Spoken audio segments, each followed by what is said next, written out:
Meu nome é Jonathan Jorge e eu vou ajudar você a se tornar um programador profissional.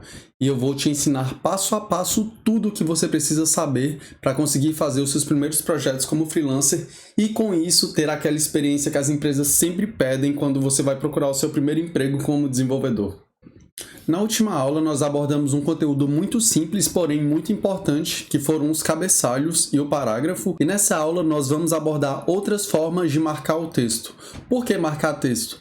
Quando você pega um texto e coloca um H1 nele, para dizer que é um cabeçalho, a única coisa que a gente está fazendo é marcar o texto e dizendo que aquele texto ele tem uma relevância maior que os outros textos e por isso ele é um título. Assim como a gente, quando marca com a tag P, que é de parágrafo, a gente está marcando o texto falando para o navegador que ali vai ter um parágrafo, porque a gente já sabe que tem um parágrafo, mas a questão é que nós precisamos informar para o navegador que ali vai ter um parágrafo para ele poder renderizar da forma correta. E nessa aula nós vamos ver alguns outros marcadores de texto muito importantes. Um deles vai ser o negrito e o outro vai ser o itálico. Sim, negrito e itálico, igual aquele que a gente tem lá no Word quando a gente muda a fonte. No HTML a gente também tem isso.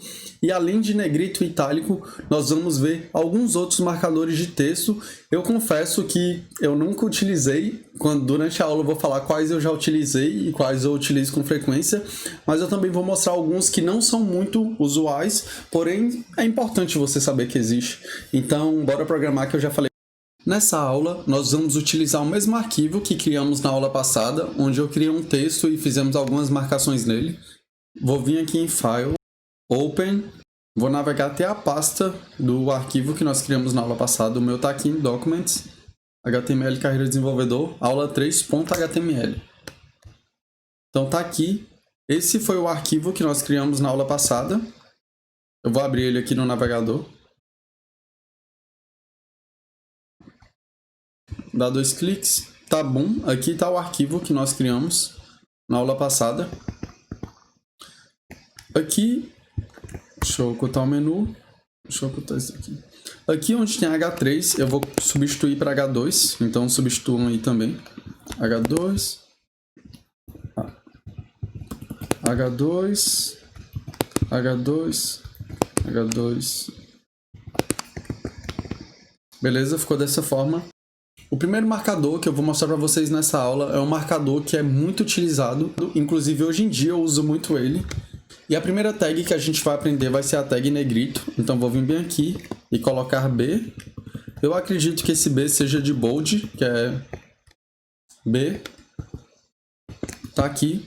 Sempre que a gente colocar texto dentro da tag B, a gente está falando que esse texto ele deve ficar em negrito. E sendo assim, a pessoa que estiver olhando, ela vai ver que esse texto está destacado. Por exemplo, se eu quero destacar a palavra objetivo, beleza. O B ele caiu muito bem, meu objetivo é ajudar as pessoas. O próximo marcador que a gente vai aprender é o marcador I, que ele é de itálico. Então vou vir bem aqui nesse texto, ó. Tentaram aprender a programar. Aí eu vou vir aqui nesse OU, vou colocar a tag B, que é de negrito. Eu vou vir aqui nesse final desse texto e colocar a tag I, que é de itálico de novo. Vamos lá no navegador. Ó, meu objetivo, a gente marcou esse texto, é ajudar pessoas que já tentaram aprender a programar. A gente marcou esse texto com itálico, ou a gente marcou esse texto com negrito. Pessoas que nunca tiveram nenhum contato com a programação. E a gente marcou esse texto com itálico. Confesso para vocês que dos marcadores que a gente vai ver nessa aula, esses dois são os únicos que eu utilizo, e utilizo bastante, com uma certa frequência. Mas eu vou mostrar para vocês alguns outros marcadores, mas é pouco provável que vocês vão utilizar na carreira de vocês, mas é muito bom saber que existe, caso você precise um dia. A primeira tag que eu vou mostrar para vocês é uma tag chamada sup, que ela pega e deixa o texto na parte superior. Vou mostrar para vocês um exemplo. Vou vir aqui e vou criar um novo texto. Carreira desenvolvedor. Aqui eu vou colocar um parágrafo. Eu vou escrever o melhor canal com conteúdo. O melhor canal de conteúdo para iniciantes da internet. Então vou vir bem aqui e nessa o melhor canal eu vou colocar um sup nele para vocês verem como é que fica.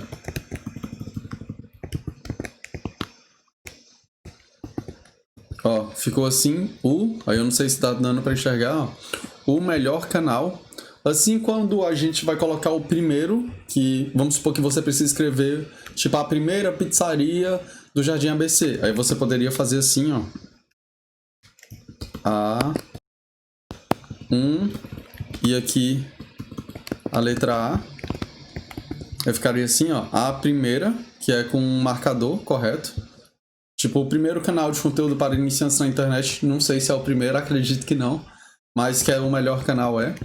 E da mesma forma como a gente tem o sup, voltei aqui, ó, a gente também tem o sub, que ele faz o contrário do sup. Aí o texto ficou aqui e ele desceu. Outra coisa que eu quero mostrar para vocês que é bem interessante é que a gente pode fazer a combinação de marcadores. Por exemplo, aqui a gente tem esse marcador H1, que é do título. E olha o que eu vou vir aqui. H1. Eu vou pôr um marcador chamado TT, que o TT ele fala que todas as letras elas ocuparão o mesmo espaço. Então todas as letras aqui elas são com exatamente a mesma largura, por isso que a fonte mudou. Eu vou aplicar TT nesse título todo para vocês verem o agrupamento. Ó. Meu objetivo, vou vir aqui, vou pôr TT.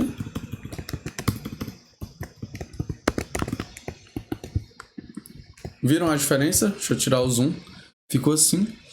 Tem outros marcadores que eles eram utilizados, mas caíram em desuso. Por exemplo, o marcador U, que é para sublinhar, ele está depreciado, ele não é mais utilizado pelo HTML. Ele até funciona, mas o ideal é que você não use, porque nos próximos tempos o navegador vai parar de dar suporte para esse tipo de tag, mas ele funciona, que é o sublinhado. Então, galera, a aula disso foi hoje. Espero que você tenha gostado. Talvez você esteja um pouco decepcionado porque tá achando as aulas fáceis demais. Mas uma coisa eu te garanto, fica tranquilo porque elas ficaram bem difíceis no futuro. Talvez não as aulas de HTML, porque HTML é bem tranquilo. Mas provavelmente quando começar a entrar em lógica de programação, vocês vão ter um pouco de dificuldade. Ou até mesmo no CSS. Eu acho o CSS um pouco difícil, confesso. Então fica tranquilo, não desanima. Cara, se você teve facilidade em aprender isso, parabéns, não é fácil. Não é fácil entender que se tem um texto a gente precisa marcar. Então continua, amanhã tem vídeo novo, tem aula nova e eu garanto que a aula de amanhã vai ser mais difícil que a de hoje. Qualquer dúvida, sugestão, crítica, reclamação, se tiver tido problema com qualquer parte do seu vídeo, deixa nos comentários, seja no YouTube ou no Instagram, eu garanto que eu vou te responder e vou te ajudar. É isso, se cuida e bora continuar estudando. E parabéns, cara, parabéns. A cada vídeo que você vê é uma gota no balde da programação que você está colocando na sua cabeça. E eu te garanto que esse conhecimento vai valer a pena, seja porque você quer começar a trabalhar como freelancer. Para quem não sabe o que é freelancer, freelancers são pessoas que trabalham por conta própria. E sim, é bem tranquilo de conseguir trabalho como freelancer. Ou se você quer conseguir o primeiro emprego numa empresa, eu te garanto que independente de qual for o seu objetivo, você vai conseguir atingir esse objetivo se continuar seguindo o meu conteúdo. É isso, se cuidem, beijo, falou!